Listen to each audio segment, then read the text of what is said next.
Okay, अब हम लोग स्टार्ट करते हैं कि एजोट्रॉपिक जो मिक्सर्स होते हैं वो कंसेप्चुअली क्या होते हैं। ठीक है, तो कंसेप्चुअली इनको स्टार्ट करने से पहले थोड़ा सा मैं आपको ओवरव्यू दे दूं कि जो हमारा टॉपिक है ना एजोट्रॉपिक मिक्सर, वो सीबीएसई बोर्ड के लिए बहुत कम महत्वपूर्ण होता है। ठीक है, बहुत कम इम्पोर्टेंट होता है। लेकिन अगर हम बात करें आईआईटी और नीट जेडब्ल्यू की वगैरह की, एम्स की वगैरह की, जितने भी इंडिया में कॉम्पिटिटिव एग्जाम्स होते हैं उसमें पीसीएम के थ्रू जो होते हैं उनमें आपका ये जो एजोट्रॉपिक मिक्सर है वो काम आएगा। ठीक है ना, उसमें से सवाल पूछ लिए जाते हैं। बट अगर हम सीबीएसई बोर्ड की बात करें तो उसमें बहुत कम सवाल पूछे जाते हैं, वो भी लॉजिकली पूछे जाते हैं। ठीक है ना, तो हम लोग इसको लॉजिकली, थ्योरेटिकली, प्रैक्टिकली और न्यूमेरिकली हम लोग सब पढ़ लेंगे इसको भी आज। ठीक है ना, खत्म करेंगे इसको आज। ठीक है, तो हम लोग आपको आपकी स्क्रीन पर यहाँ पर ऊपर इधर आपको एक पीडीएफ दिखाई दे रहा होगा। वो पीडीएफ आपको एक तरीके से नोट्स है, मैं उसी में से आपको पढ़ाऊंगा और जो भी की पॉइंट्स होंगे वो मैं उनको अभी आपको बोर्ड पे बताऊंगा। ठीक है ना, तो सबसे पहला जो आपको दिखाई दे रहा होगा वो आपको दिखाई दे रहा होगा आपको बाइनरी सॉल्यूशंस। ठीक है, तो बाइनरी सॉल्यूशंस के अगर बारे में हम बात करें तो आपको दिखाई दे रहा होगा यहाँ पे लिखा हुआ बाइनरी सॉल्यूशंस। ठीक है, तो बाइनरी सॉल्यूशंस में क्या होते हैं बाइनरी सॉल्यूशंस? देखिए, इनमें क्या होता है, सॉल्यूट और सॉल्वेंट दोनों प्रेजेंट होते हैं।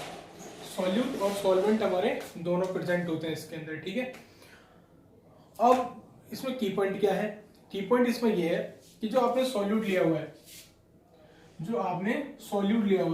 वो लिक्विड फेस में होगा। ठीक है, और जो सॉल्वेंट लिया होगा आपने वो भी लिक्विड फेस में होगा। मैं आपको बता दूं कि लिक्विड फेस में आप सोचोगे कि सर कुछ और फेस भी हो सकता है क्या होंगे, तो मैं आपको बता दूं बाइनरी सॉल्यूशंस में सॉल्यूट और सॉल्वेंट का जो फेस है वो लिक्विड ही होगा।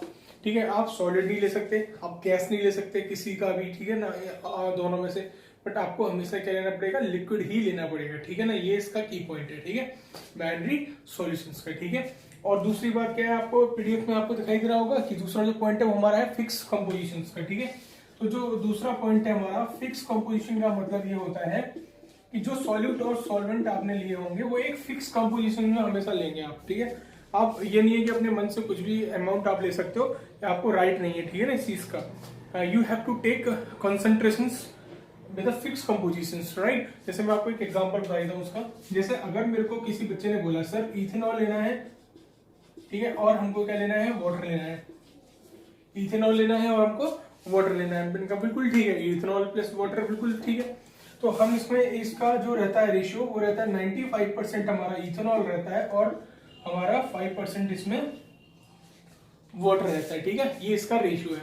हमारा जो 95% होगा, 95% हमारा इसमें इथेनॉल होगा और 5% हमारा इसमें पानी रहेगा। ठीक है ना, तो ये इसका फिक्स कॉम्पोजिशन है। क्लियर और नॉट? एक और मैं आपको बता देता हूँ इसका एग्जाम्पल, जिसके बारे में हम थोड़ा आगे चल के भी बात करेंगे।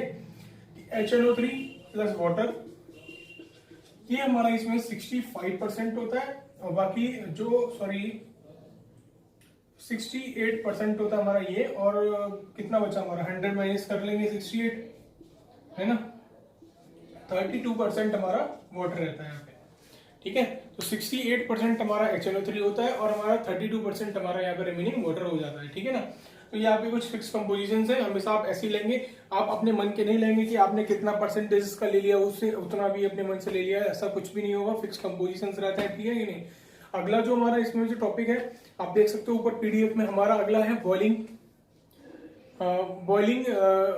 Boiling at constant temperature. ठीक है ना, तो हम बात करते हैं इसकी।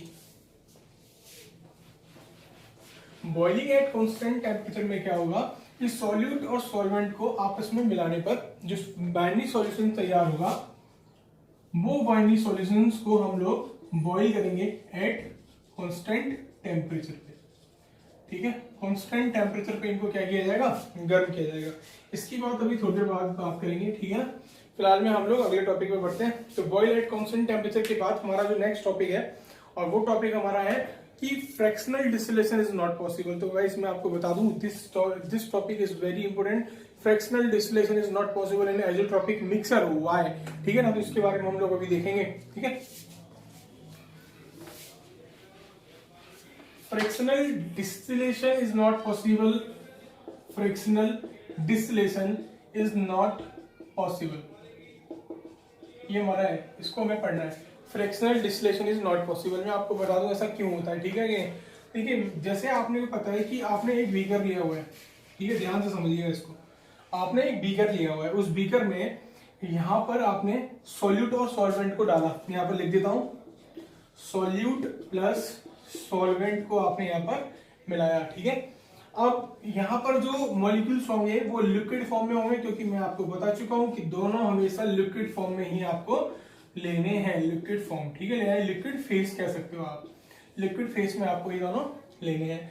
अब क्या होगा, मैंने आपको बोला बॉईल करना है ना एट कांस्टेंट टेम्परेचर। जब हम इसको बॉईल करना स्टार्ट करेंगे, यहाँ पर जब हम यहाँ पर बॉईल करना स्टार्ट करेंगे, मैं लिख देता हूं गिव सम हीट, ठीक है।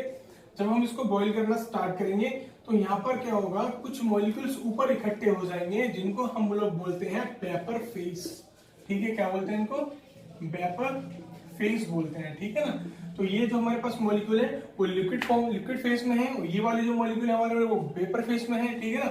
दोनों की फेसेस अलग अलग हैं, लेकिन मैं अगर एक बार बात करूं आपको कि इस वाले लिक्विड फेस में हमारा सॉल्यूट भी है, इसमें हमारा सॉल्वेंट भी है, बट हम लोग बारी बारी से बात करेंगे, ठीक है। सबसे पहले जो बात करेंगे हम लोग वो सॉल्यूट के बारे में बात करेंगे। तो मैं यहाँ पर लिख लेता हूँ कि मैं सॉल्यूट के बारे में बात करने वाला हूँ, ठीक है। तो सॉल्यूट के बारे में मैं आपको दिखाई नहीं दे रहा हूँ, बट कोई बात नहीं, ठीक है, बट आपको बोर्ड दिखाई देना चाहिए। तो मैं अभी बात करूँ सॉल्यूट के बारे में, तो सॉल्यूट में क्या होगा, सॉल्यूट, इसमें जो सॉल्यूट होगा, ठीक है ना, तो सॉल्यूट का जो मोल फ्रैक्शन होगा हम उसको एक्स से डिनोट करते हैं। कैसे डिनोट करते हैं, एक्स से, ठीक है। सॉल्यूट का मोल फ्रैक्शन एक्स से डिनोट होगा, और हम थोड़ी देर के लिए सॉल्यूट को ए से रिप्रेजेंट करेंगे और सॉल्वेंट को हम लोग बी से रिप्रेजेंट करने वाले हैं, ठीक है। तो सॉल्यूट का जो मोल फ्रैक्शन होगा एक्स यानी कि ए, एक्स ए, ठीक है ना, वो किसके फॉर्म में होगा, वो लिक्विड फेस में होगा, इसमें होगा ये लिक्विड फेस में। तो गाइस मैं आपको ये बताना चाहता हूं कि सॉल्यूट का जो मोल फ्रैक्शन है वो लिक्विड फेस में जो होगा, और ऊपर भी होगा। यहाँ पर देखिए, यहाँ पर अगर सॉल्यूट और सॉल्वेंट को मिलाया हुआ है मैंने लिक्विड फेस में, तो ये जो मॉलिक्यूल वेपर के ऊपर उठ के आए हैं, इनमें भी तो सॉल्यूट और सॉल्वेंट दोनों प्रेजेंट होंगे, ठीक है। देख सकते हो आप लोग, मैंने आपको क्या बताया, मैंने आपको बताया कि यहाँ पर एक मैंने बीकर लिया हुआ है, उस बीकर में मेरे पास यहाँ पे कुछ लिक्विड फेस में मॉलिक्यूल्स हैं जो कि सॉल्यूट और सॉल्वेंट के मिक्स हैं, ठीक है। मैंने इसको हीट दिया, हीट देने के बाद में इसके कुछ वेपर फेस के मॉलिक्यूल मेरे पास इकट्ठे हुए ऊपर, इसमें भी हमारा सॉल्यूट और सॉल्वेंट कंटेन होगा, ठीक है। लेकिन मैं बात केवल किसकी करने वाला हूँ, सॉल्यूट की करने वाला हूँ, ठीक है ना।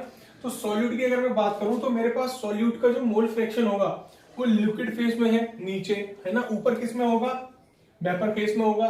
तो जो नीचे वाला लिक्विड फेस में है वो किसके बराबर होगा, ऊपर वेपर फेस के बराबर होगा, यानी कि बाई ए, वेपर फेस। ये हमारा रीजन हुआ, ठीक है, ये हमारा मेन रीजन हुआ कि fractional distillation is not possible. Why, तो फ्रैक्शनल डिस्टिलेशन इसलिए पॉसिबल नहीं होता है कि सॉल्यूट के जो मोल फ्रैक्शन है लिक्विड फेस में, वही सॉल्यूट के मोल फ्रैक्शन वेपर फेस में बराबर हो जाते हैं, ठीक है कि नहीं। तो यही इसका रीजन है। तो mole fraction of solute in liquid phase just equal to the mole fraction of solute in vapour phase, that's why fractional distillation is not possible. और मैं आपको बता दूं कि फ्रैक्शनल डिस्टिलेशन जो है वो केवल सॉल्यूट के लिए ही नहीं, सॉल्वेंट के लिए भी माना जाता है, ठीक है। अब हम सॉल्वेंट के लिए देख लेते हैं। तो सॉल्वेंट के लिए क्या होगा, देखिए लिख लेते हैं हम लोग, सॉल्वेंट का केस है ये। सॉल्वेंट के केस में क्या होगा, हमने इसको बी से डिनोट कर रखा है तो हम बी से लेंगे। तो mole fraction of solvent in liquid phase equal to mole fraction of solvent in vapour phase, ठीक है। ये भी आपस में एक दूसरे के क्या होंगे, ये भी आपस में एक दूसरे के बराबर होंगे, ठीक है ना। तो यही दो रीजन है इसके। अगर आपसे कोई पूछता है कि fractional distillation is not possible why, तो आप बता सकते हो कि फ्रैक्शनल डिस्टिलेशन हमारा पॉसिबल इसलिए नहीं होता है क्योंकि जो हमारे सॉल्यूट और सॉल्वेंट के जो मोल फ्रैक्शन होते हैं वो लिक्विड फेस में और वेपर फेस में एक दूसरे के बराबर होते हैं, जबकि ऐसा होना ज्यादातर असंभव ही होता है। लेकिन ठीक है, अगर ऐसा हो रहा है, बराबर हो रहा है, तो वहां पे फ्रैक्शनल डिस्टिलेशन नहीं होगा। मतलब क्या होता है इसका मैं आपको समझा देता हूँ। फ्रैक्शनल डिस्टिलेशन का मतलब ये होता है कि अगर आपके पास कोई भी एक सॉल्यूशन है और उसमें आपकी दो चीजें सॉल्यूट और सॉल्वेंट मिक्स हैं, अगर आपको कहा जाए कि एक काम करिए, उसमें से सॉल्यूट को अलग कर दीजिए और सॉल्वेंट को अलग कर दीजिए, तो आप नहीं कर पाएंगे, ठीक है। क्यों नहीं कर पाएंगे? क्योंकि वो एजोट्रोपिक मिक्सर है, और एजोट्रोपिक मिक्सर में से हम लोग सॉल्यूट और सॉल्वेंट का फ्रैक्शनल डिस्टिलेशन मतलब पृथक्कीकरण मतलब अलग अलग उनको हम लोग नहीं कर सकते हैं। ठीक है, तो इस क्यों नहीं कर सकते हैं उसके मैंने आपको रीजन बता दिया, क्योंकि उनका लिक्विड फेज और वेपर फेज सॉल्यूट और सॉल्वेंट का एक दूसरे के बराबर हो जाता है। क्यों? क्योंकि उनको कांस्टेंट टेम्परेचर पे बॉईल करते हैं हम लोग। ठीक है, और वो बाइंडिंग सॉल्यूशन में होता है, दोनों का फेज लिक्विड होता है। ये इसकी कहानी है। ठीक है, अब हम ये पढ़ते हैं कि फ्रैक्शनल डिस्टिलेशन को हम लोग किस तरीके से रिप्रेजेंट कर सकते हैं। ठीक है ना, तो मैं आपको बताता हूँ। ठीक है, देखिए फ्रैक्शनल डिस्टिलेशन को कैसे, अभी जब तक आप इसको नोट करिए।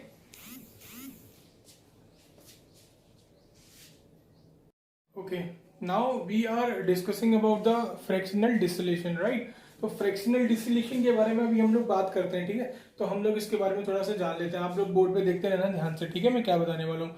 तो फ्रैक्शनल डिस्टिलेशन हम लोग करते हैं अभी यहाँ पे। तो मैं आपको बता दूं फ्रैक्शनल डिस्टिलेशन में होता है क्या है। मैंने यहाँ पर एक बीकर ले रखा है, उस बीकर में मैंने दो चीजें यहाँ पर मिलाई हुई हैं। दो चीजें वो कौन कौन सी है यहाँ पर, एक तो C2H5OH है हमारा, और एक हमारे यहाँ पर वाटर है। ठीक है, इन दोनों को मैंने इस कंटेनर में मिलाया हुआ है। अब मैंने यहाँ पर दो चीजें ली हुई है, आप देख सकते हो। मैं इसको हीट करने वाला हूँ। ठीक है, जैसे ही मैं इसको हीट, और दोनों मेरे यहाँ पर क्या होंगे, लिक्विड फॉर्म में होंगे। ठीक है, मेरे पास यहाँ पर ये दोनों लिक्विड फॉर्म में होंगे। ठीक है, अभी मैं इसको हीट करने वाला हूँ। तो हीट करने से पहले मैं कुछ आपको की पॉइंट्स यहाँ पर बता दूं टेम्परेचर के बारे में। तो मैं टेम्परेचर के बारे में ये बता दूं आपको कि जो C2H5OH है उसका जो हमारा टेम्परेचर होगा वो 353 केल्विन होता है। ठीक है, और वाटर का जो टेम्परेचर होता है हमारा वो हमारा 373 केल्विन होता है। ठीक है, तो इस कंटेनर में हमने जो दोनों चीजें ली हुई है C2H5OH प्लस वाटर, उन दोनों का टेम्परेचर मैंने आपको डिक्लेयर कर दिया है ना। C2H5OH का जो टेम्परेचर है वो हमारा 353 केल्विन है, और हमारा वाटर का जो टेम्परेचर है वो केल्विन में 373 है। ठीक है कि नहीं। अभी मैं क्या करने वाला हूँ, अभी इन दोनों को जो मैंने बीकर में ले रखा है मैं इसको गर्म करने वाला हूँ, हीट देने वाला हूँ। जैसे ही इसको मैं हीट दूंगा तो क्या होगा कि धीरे धीरे टेम्परेचर बढ़ेगा, और जब धीरे धीरे टेम्परेचर बढ़ेगा तो जीरो से जब स्टार्ट होगा तो वो 353 तक जाएगा। ठीक है, ऊपर भी जाएगा, लेकिन वो पहले कहां पहुंचेगा, 353 पर पहुंचेगा। जैसे ही वो टेम्परेचर 353 पर पहुंचेगा तो वहां से एल्कोहल जो मैंने इसमें यूज कर रखा है C2H5OH वो वेपर स्टेट में आना शुरू हो जाएगा। जब वो फुली वेपर स्टेट में आ जाएगा तो वो इस पाइपलाइन के जरिए यहाँ से होता हुआ इस कंटेनर में आगे जमा हो जाएगा। ठीक है, और जब ये इस कंटेनर में इकट्ठा हो जाएगा तो यहाँ पर जो बचेगा, बीकर के अंदर जो बचेगा वो केवल क्या होगा, वाटर होगा। ठीक है, फिर जब सारा अल्कोहल इधर आ चुका है, यहाँ पर हमारा केवल वाटर बचा है, तो आप देख सकते हो कि दोनों को मैंने क्या कर दिया, सेपरेट कर दिया। इसका मतलब है फ्रैक्शनल डिस्टिलेशन हो गया है। अब इस फ्रैक्शनल डिस्टिलेशन के होने की दो वजह है, वो दो वजह मैंने आपको यहाँ दिखाई रखी है, आप भी देख सकते हो या फिर आप PDF में भी देख सकते हो। ठीक है, तो दो वजह वो कौन कौन सी है कि जो हमारा मोल फ्रैक्शन है C2H5OH का in liquid phase can not be equal to the mole fraction of C2H5OH in vapour phase, right. दूसरा कंडीशन क्या है, ऐसी वाटर का होगा यहाँ पर, mole fraction of water in liquid phase does not equal to the mole fraction of water in vapour phase. ठीक है, यहाँ पर दो कंडीशन आपकी ये हो गई, और आप देख सकते हो दोनों का टेम्परेचर मैंने आपको नोट कर दिया है। This is container, this is cork, this is beaker, this is heat, right. मैं एक बार फिर से डिक्टेट कर दे रहा हूँ कि जब हम इसको हीट देंगे तो यहाँ पर इन दोनों को मैंने लिक्विड स्टेट में ले रखा है। जैसे इसका टेम्परेचर 353 केल्विन पर पहुंचेगा, राइट, 353 केल्विन पर पहुंचेगा तो यहाँ पर ये वेपर में स्टेट में आना शुरू हो जाएगा, और ये इस पाइपलाइन पे होता हुआ इस कंटेनर में आके सेव हो जाएगा। ठीक है, जिसको हम लोग बोलेंगे C2H5OH इन अ कंटेनर। ठीक है, अब यहाँ पर H2O बचा, यहाँ पर C2H5OH आ गया है, दोनों अलग अलग हो चुके हैं, और दोनों का अलग अलग हो जाना ही हमारा फ्रैक्शनल डिस्टिलेशन कहलाएगा। ठीक है ना, तो ये आपका पूरा फ्रैक्शनल डिस्टिलेशन है। अगर ये कंडीशन एक दूसरे के बराबर हो जाती है ना, अगर इनका लिक्विड फेस और वेपर फेस मोल फ्रैक्शन बराबर हो जाता है तो ये fractional distillation can not be possible. ठीक है, तो अगर फ्रैक्शनल डिस्टिलेशन अगर नहीं हो रहा है तो हमारा इसका मतलब है कि mole fraction of alcohol in liquid phase is just equal to the mole fraction of alcohol in vapour phase. ठीक है, अगर बराबर नहीं होते हैं तो फ्रैक्शनल डिस्टिलेशन हम लोग कर सकते हैं और दोनों का पृथक्कीकरण कर सकते हैं। ठीक है, बट जब तक नहीं करेंगे जब तक ये हमारा बराबर नहीं होंगे। ठीक है ना, तो ये आपका फ्रैक्शनल डिस्टिलेशन था। आई होप आपको समझ में आया होगा। ठीक है ना, फ्रैक्शनल डिस्टिलेशन क्या होता है, बट हमारे एज़ोट्रोपिक जो मिक्सचर्स होते हैं उनका फ्रैक्शनल डिस्टिलेशन पॉसिबल नहीं होता है। ठीक है ना, आप लोग PDF अपना नोट कर लीजिएगा। सेकंड PDF अभी आपको थोड़ी देर में स्क्रीन पर दिखाई देगी, अगला टॉपिक जब हम स्टार्ट करेंगे। ठीक है ना, अगला टॉपिक हमारा स्टार्ट होगा कि टाइप्स ऑफ एज़ोट्रोपिक मिक्सर। ठीक है, उसके लिए बने रहिए। ओके नाउ अभी हम बात करने वाले हैं अपना टाइप्स ऑफ एजोट्रॉपिक मिक्सर के बारे में, ठीक है ना। तो टाइप्स के बारे में अगर हम बातें करें तो आप देख सकते हो अपनी पीडीएफ में यहाँ पर आ गई होगी अभी तक। तो टाइप्स ऑफ एजोट्रॉपिक मिक्सर जो होते हैं वो दो तरीके के होते हैं हमारे, ठीक है ना। तो पहला जो हमारा टाइप है वो हमारा है मिनिमम बॉइलिंग पॉइंट, ठीक है, मिनिमम बॉइलिंग पॉइंट। और एक जो हमारा दूसरा होता है वो हमारा होता है मैक्सिमम बॉइलिंग पॉइंट, ठीक है। दो तरीके के हमारे पास होते हैं, मिनिमम और मैक्सिमम, ठीक है। मिनिमम का केस क्या होता है, मैक्सिमम का केस क्या होता है, ये तो हम बाद में पढ़ेंगे। पहले हम ये पढ़ लेते हैं कि एग्जांपल्स क्या क्या होते हैं, ठीक है। मिनिमम जो बॉइलिंग पॉइंट होता है उसका जो हमारा एग्जांपल होता है वो पॉजिटिव डेविएशंस का होता है, ठीक है ना। तो मैंने आपको बताया था कि राउल्ट्स लॉ, जब मैंने आपको पढ़ाया था तो राउल्ट्स लॉ में अभी आप वीडियो में देख सकते हो पीछे, जो राउल्ट्स लॉ था उस राउल्ट्स लॉ में हमारा पॉजिटिव डेविएशन होता था और नेगेटिव डेविएशन नीचे से होता था, ठीक है ना। और राउल्ट्स लॉ किसके लिए होता है, आइडियल सॉल्यूशन और नॉन आइडियल सॉल्यूशन को परफॉर्म करने के लिए होता है, ठीक है, उनका ग्राफ बनाने के लिए होता है। तो जो हमारा मिनिमम बॉइलिंग पॉइंट है वो मिनिमम बॉइलिंग पॉइंट जो होता है वो पॉजिटिव डेविएशन के लिए होता है, ठीक है ना। और पॉजिटिव डेविएशन का एग्जांपल मैं ऑलरेडी आपको बता चुका हूं। पॉजिटिव डेविएशन का जो बेहतर एग्जांपल होता है वो इथेनॉल प्लस वाटर होता है, जिसमें इथेनॉल का कंसेंट्रेशन 95% होता है और वाटर का कंसेंट्रेशन 5% होता है, ठीक है। और जो मैक्सिमम का जो हमारा एग्जाम्पल है that is called HNO3 plus water, nitric acid plus water. And nitric acid का यहाँ पर जो कंसेंट्रेशन होता है वो 68% होता है और वाटर का जो यहाँ पर कंसेंट्रेशन होता है वो 32% होता है, ठीक है ना।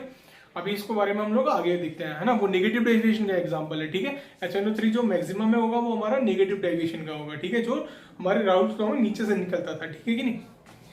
अभी देखिए मिनिमम बॉइलिंग पॉइंट का यहाँ पर आप देख सकते हो इसके टाइप्स। पहला हमारा है मिनिमम बॉइलिंग पॉइंट, दूसरा हमारा है मैक्सिमम बॉइलिंग पॉइंट। जो मिनिमम बॉइलिंग पॉइंट का एग्जांपल है वो हमारा क्या है, C2H5OH plus water, concentration given है और ये हमारा पॉजिटिव डेविएशन का हमारा एग्जांपल है, ठीक है। ऐसे ही मैक्सिमा का है, इसका एग्जांपल है HNO3 प्लस वाटर, दोनों का परसेंटेज गिवन है और ये एग्जांपल है नेगेटिव डेविएशन का, ठीक है। ओके, आप यहाँ से भी नोट कर सकते हो, आप अपना पीडीएफ में से भी नोट कर सकते हो, ठीक है। तो अभी हम लोग थोड़ा सा इसके बारे में अभी आगे बढ़ते हैं, ठीक है। तो अभी मैं जो मैं आपको बताने वाला हूँ वो आपको बहुत ध्यान रखने वाली बात है, ठीक है कि नहीं।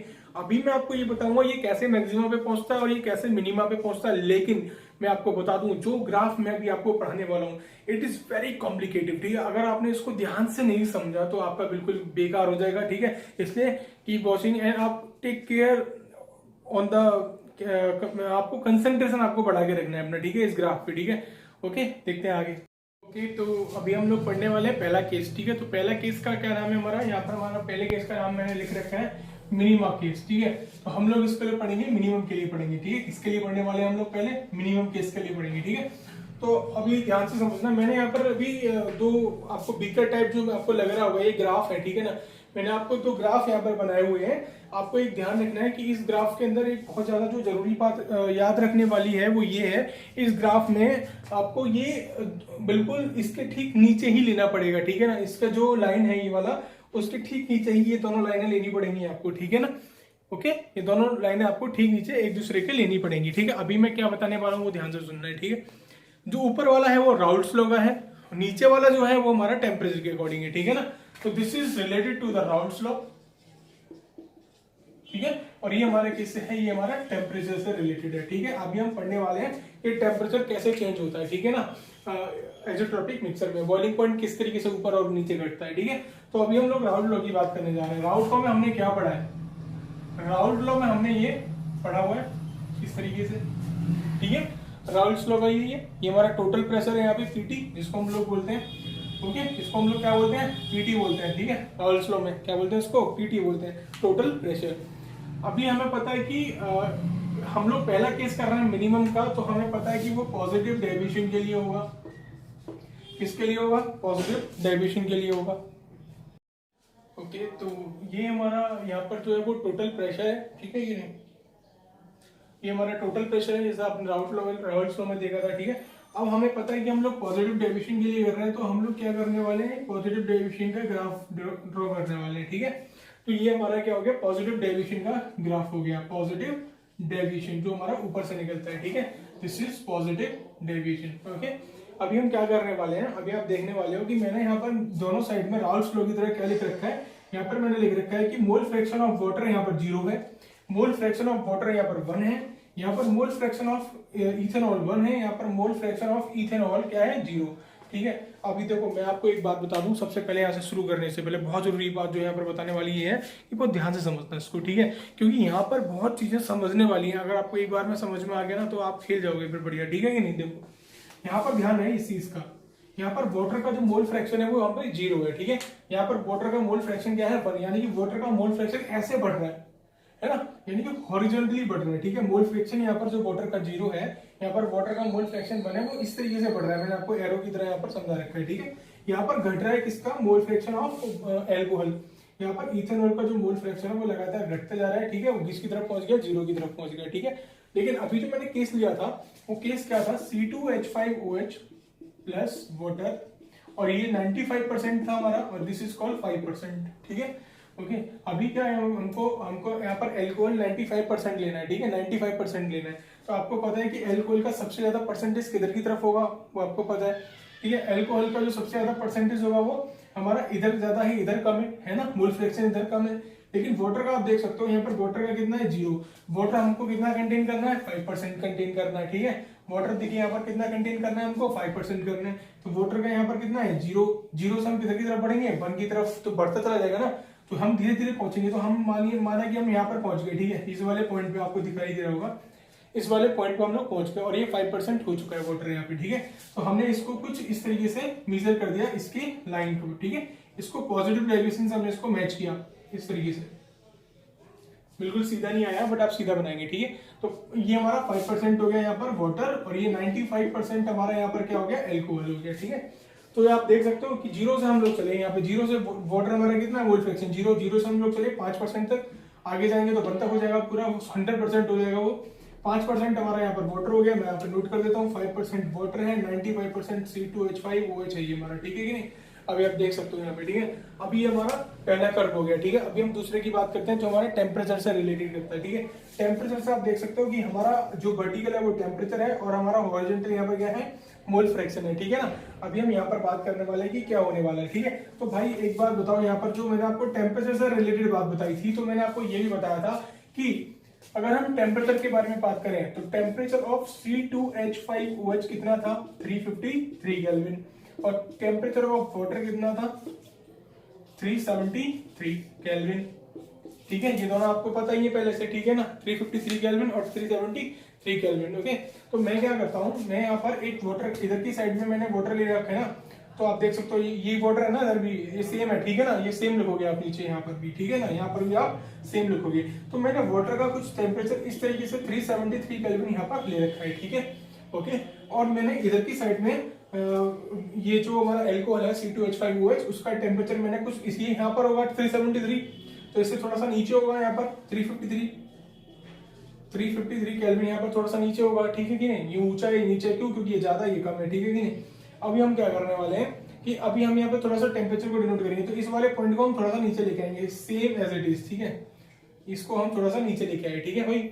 और नीचे लेके आए तो क्या हुआ, हम आपको दिखाने वाले हैं, आपको बहुत ध्यान से देखना है, ठीक है कि नहीं। अभी हम क्या करने वाले हैं कि यहाँ से हम लोग चले, ठीक है, और आपने देखा कि यहाँ पर हम लोग अभी खड़े हैं, यहाँ पर हमारा वेपर हो चुका है, ठीक है।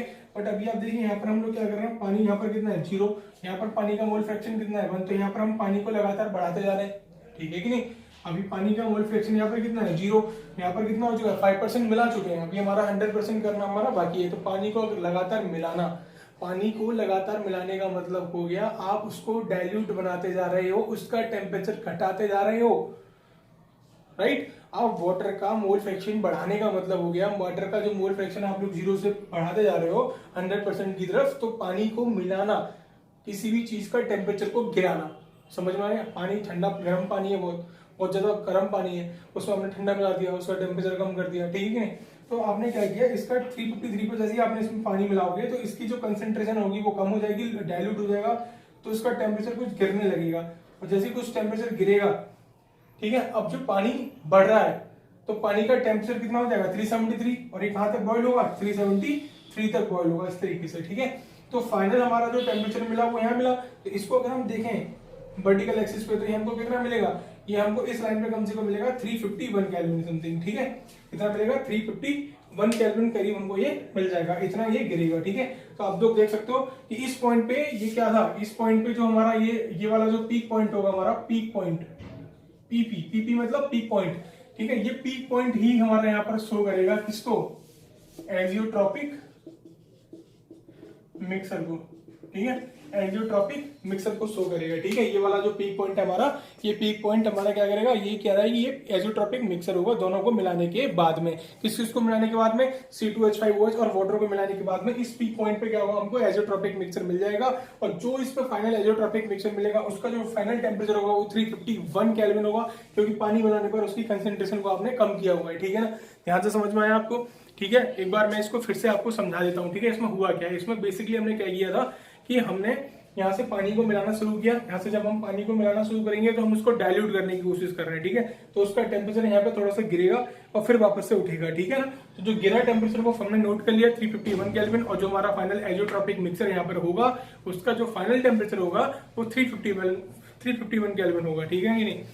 कुछ बच्चों की यहाँ पर ये कंप्लेन है कि स्पीड थोड़ी ज्यादा है। मैं आपको बता दूं कि YouTube पे एक फंक्शन होता है जिससे हम लोग किसी भी स्पीड को लो कर सकते हैं और स्पीड को हाई भी कर सकते हैं। ठीक है ना, मैं जब भी कोई वीडियो लेक्चर लेता हूं तो मेरा जो स्पीड रहती है वो नॉर्मल से दुगनी रहती है। ठीक है ना, तो मैं आपको बता दूं, इसलिए आप अपने जरिए अपने हिसाब से कर सकते हैं कम ज्यादा। ठीक है, ऊपर जो 3 बटन होते हैं ना उसको आप करेंगे तो वहां पर लिखा आता है कि आपको नॉर्मल प्ले करना है या 1.5 पे प्ले करना है या 0.5 पे प्ले करना है। ठीक है कि नहीं, तो ये आपका फाइनल हुआ।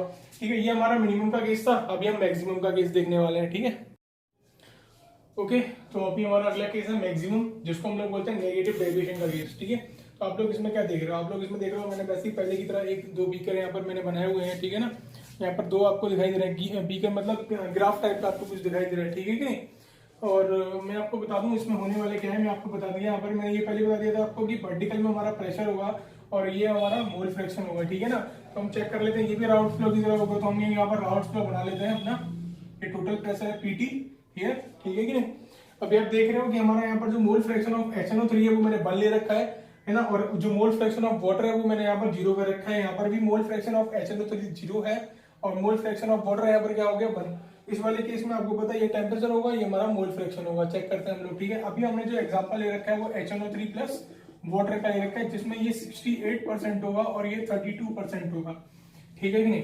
अभी हम लोग देखते हैं। देखिए एक बात मैं बता दूं कि पानी से कम, ठीक है, वाटर आप जो भी यहाँ पे ले रहे हो ना उसका जो टेम्परेचर होगा वो HNO3 यहाँ पर ये कुछ भी ले लीजिए, उसका टेम्परेचर हमेशा वाटर के टेम्परेचर से कम होगा। ठीक है ना, वाटर के टेम्परेचर से हमेशा कैसा होगा, कम होगा। ठीक है, तो हम लोग देखते हैं इसमें। अभी हमारा नेगेटिव डेविएशन का एग्जांपल है। ठीक है, तो नेगेटिव डेविएशन का एग्जांपल तो नीचे हो जाएगा, इस तरीके से फॉलो करेगा इसको। ठीक है, ये नेगेटिव है हमारा। ठीक है, तो हम लोग देख सकते हैं कि यहाँ पर HNO3 कितना है हमारे पास, 0 है। यहाँ पर HNO3 की वैल्यू क्या है हमारे पास, 0 है मोल फ्रैक्शन में। ठीक है, बट हमने HNO3 कितना ले रखा है, 68% ले रखा है। ठीक है, तो हम लोग जब इधर से इधर की तरफ आएंगे, है ना, इस वाले हाथ से इधर की तरफ मेरी तरफ आएंगे आप लोग, तो आप लोग देखेंगे कि कुछ पॉइंट्स को आगे चल के करीब यहाँ पर जाके आपको एक पॉइंट मिलेगा और जिसपे आप लोग एक लाइन खींचेंगे। ठीक है ना, नीचे की तरफ इस तरीके से, तो आपको यहाँ पर 68% कुछ HNO3 मिल जाएगा, क्योंकि यहाँ 0 है, जब इधर की तरफ आएंगे तो बढ़ जाएगा। ठीक है ना, और यहाँ पर जो बचेगा वो 32% ऑफ यहाँ पर हमारे पास वाटर बचने वाला है। ठीक है ना, तो आप देख सकते हो this is point at which we will find azeotropic mixer. ठीक है, बट हमें टेम्परेचर कैलकुलेट करना है, वो हम देख लेते हैं। बॉइलिंग पॉइंट है ना, बॉइलिंग पॉइंट पढ़ रहे हैं हम लोग, मिनिमम मैक्सिमम, तो देखते हैं क्या बॉइलिंग पॉइंट आता है। ठीक है, तो अभी हमारे पास ये फाइनल पॉइंट होगा पी पॉइंट, जिसपे हमको एजियोट्रॉपिक मिक्सर मिलने वाला है। ठीक है, ठीक इस लाइन को, ठीक है, नीचे हम लोग आगे की तरफ बढ़ाते हैं। ठीक है, अब आप देख रहे हो कि यहाँ पर ऐसे पहले की तरह यहाँ पर हमारे पास टेम्परेचर ऑफ वाटर होगा, जिसको हम लोग बोलते हैं 373 केल्विन, और हमारे पास कुछ HNO3 का जो टेम्परेचर होगा वो नीचे होगा उससे, क्योंकि वाटर से हमेशा सभी का टेम्परेचर कैसा होता है, कम होता है। ठीक है, तो अभी हम लोग क्या करने वाले हैं, ध्यान से यहाँ पर जो वैल्यू देखने वाली है वो बहुत ध्यान से देखने वाली है। ठीक है, ध्यान से देखने यहाँ पर। ठीक है, तो यहाँ पर हम क्या करने वाले हैं, यहाँ से देखिए आप, यहाँ पर वाटर का जो कंसंट्रेशन है वो यहाँ पर कितना है, 0, यानी कि मोल फ्रैक्शन ऑफ वाटर यहाँ पर कितना है, 0। यहाँ पर क्या करने वाले हो आप, यहाँ पर जैसे आप HNO3 यहाँ से आए थे आप तो 68% आपको मिला, लेकिन वाटर की वैल्यू क्या होती जा रही है, कम होती जा रही है। आप देख रहे हो ना कि जैसे ही आपको HNO3 यहाँ से ज्यादा मिलेगा वैसे ही वाटर कम होता जा रहा है। ठीक है ना, समझ में आ रहा है ना आपको। जैसे HNO3 यहाँ पर कितना है, 0, आप इधर की तरफ आए तो ये बढ़ने लग गया, 68% हो गया यहाँ पर आने के बाद। लेकिन वाटर की वैल्यू क्या हो रही है, 1 to 0 हो रही है, यानी कि पानी की वैल्यू कम हो रही है। अब पानी की वैल्यू जब कम होगी ठीक है। मोल फ्रैक्शन ऑफ वाटर जब कम हो जाएगा तो यानी कि वो हाई कंसेंट्रेशन में आ जाएगा, और जब हाई कंसेंट्रेशन में आएगा तो टेम्परेचर क्या हो जाएगा, थोड़ा सा बढ़ जाएगा, ठीक है। और जब बढ़ जाएगा तो जब वो पानी पे फाइनल जब वो पानी के टेम्परेचर पे पहुंचेगा तो वो और ज्यादा हो जाएगा, ठीक है ना। ज्यादा हो जाएगा क्या, नहीं कम हो जाएगा, ठीक है ना। तो हम लोग अभी इसको दोबारा से बनाएंगे, ठीक है। अभी क्या होगा, अभी हमारा जो टेम्परेचर है वो बहुत ज्यादा हाई हो जाएगा क्योंकि हाई कंसेंट्रेशन की वजह से, और फिर वो वापस से पानी के पास पहुंचेगा। यहाँ से थोड़ा सा ये कम हो जाएगा, ठीक है। ये यहाँ से थोड़ा सा कम हो जाएगा, ये नीचे जाता हुआ है, ठीक है, ये ऊपर आता हुआ है ग्राफ है, ठीक है ना, ये ऐसे। तो टेम्परेचर यहाँ पर ये फाइनल पॉइंट पे मिलेगा और इसको हम नोट कर लेंगे, और नोट करने के बाद में जिस पॉइंट पे ये आएगा ये हमारा फाइनल क्या हो जाएगा, टेम्परेचर हो जाएगा। ये हमारा बॉइलिंग पॉइंट हो जाएगा, किसका, ये बॉइलिंग पॉइंट हो जाएगा हमारा एजोट्रॉपिक मिक्सर का, ठीक है ना। तो आपको मैं एक बार फिर से इसको रिपीट कर देता हूँ। क्या है ये, हमने इस तरीके से पहले की तरह एक ग्राफ ले रखा है, उसमें क्या है, यहाँ पर HNO3 यहाँ पर मोल फ्रैक्शन 0 है। जैसे हम इधर से इधर की तरफ बढ़ेंगे, ठीक है, तो इसका जो मोल फ्रैक्शन है वो बढ़ता चला जाएगा। 68% जब हो जाएगा तो हम उसको स्टॉप कर देंगे। स्टॉप करने पर उसी पॉइंट पे हमको एजोट्रॉपिक मिक्सर मिल जाएगा। और हमें बॉइलिंग पॉइंट कैलकुलेट करना है तो उस पॉइंट को नीचे की तरफ लेके आए हुए हैं। मैंने नीचे से इसलिए बनाया है क्योंकि नेगेटिव डेविएशन का एग्जांपल है, ठीक है। इस पॉइंट को जैसे ही मैं नीचे लेके आया तो नीचे वाले ग्राफ में मैंने क्या देखा कि टेम्परेचर ऑफ वाटर 373 केल्विन, और बाकी का टेम्परेचर वाटर से हमेशा कम होता है, तो टेम्परेचर ऑफ HNO3 हो गया पर ये कम हो गया पानी से, ठीक है। बट एजोट्रॉपिक का ज्यादा हो सकता है वाटर से, ठीक है। मैं दोबारा बोल रहा हूँ, एजोट्रॉपिक मिक्सचर का बॉइलिंग पॉइंट पानी के बॉइलिंग पॉइंट से ज्यादा हो सकता है, ठीक है। अभी हम क्या करने वाले हैं, अभी हम क्या करने वाले हैं कि आप देख रहे हो कि यहाँ पर HNO3 की मोल फ्रैक्शन कंसंट्रेशन यहाँ पे बढ़ती जा रही है, बट पानी की मोल फ्रैक्शन यहाँ से इधर की तरफ आने पर क्या हो रहा है, कम हो रहा है। यहाँ पर पानी का मोल फ्रैक्शन 1 है, इधर आने पे पानी का मोल फ्रैक्शन 0 हो रहा है, ठीक है ना, इधर आने पे कम हो रहा है ना। तो पानी का मोल फ्रैक्शन कम होने का मतलब हो गया हाई कंसंट्रेशन हो जाना किसी भी सॉल्यूशन का, ठीक है। तो जब वो हाई कंसंट्रेशन हो जाएगा HNO3, तो आपको पता है HNO3 जब हाई कंसंट्रेटेड हो जाएगा तो बहुत ज्यादा गर्म हो जाएगा, तो उसका टेम्परेचर भी क्या हो जाएगा, बढ़ जाएगा। तो आपने देखा HNO3 का जो टेम्परेचर है वो बढ़ गया यहाँ पे, और जब बढ़ गया टेम्परेचर तो फाइनल टेम्परेचर होने पर फिर वो वापस उसमें क्या बचा, पानी। तो पानी का जो टेम्परेचर वो वापस पानी के टेम्परेचर पर लौट जाएगा, और जो हमको फाइनल पॉइंट मिलेगा इसको हम यहाँ पर वर्टिकल पॉइंट पे डिनोट कर लेंगे, और ये हमारा फाइनल बॉइलिंग पॉइंट होगा इसका एजोट्रॉपिक मिक्सर का, ठीक है। इसके लिए मैक्सिमम बॉइलिंग पॉइंट के लिए होगा जो कि नेगेटिव डेविएशन को फॉलो करते हैं, ठीक है ना। तो ये आपका फाइनल था, तो ये आपका हो गया मैक्सिमम और मिनिमम, ओके। मैक्सिमम और minimum boiling point of azeotropic mixer हो गई आपकी, ठीक है। ये बहुत ज्यादा इंपॉर्टेंट है कि आपको एक बार वीडियो दोबारा से देख लेना, आपको और समझ में आ जाएगा, ठीक है ना। Thank you very much. Basically अभी हम थोड़े से इसके बाद हम इसके न्यूमेरिकल्स लगाएंगे अगली क्लास में, ठीक है ना। तो आप उसको भी करना ना भूलें, पढ़ते रहें, कहीं जाए ना, एक जगह पर टिके रहें, ठीक है कि नहीं।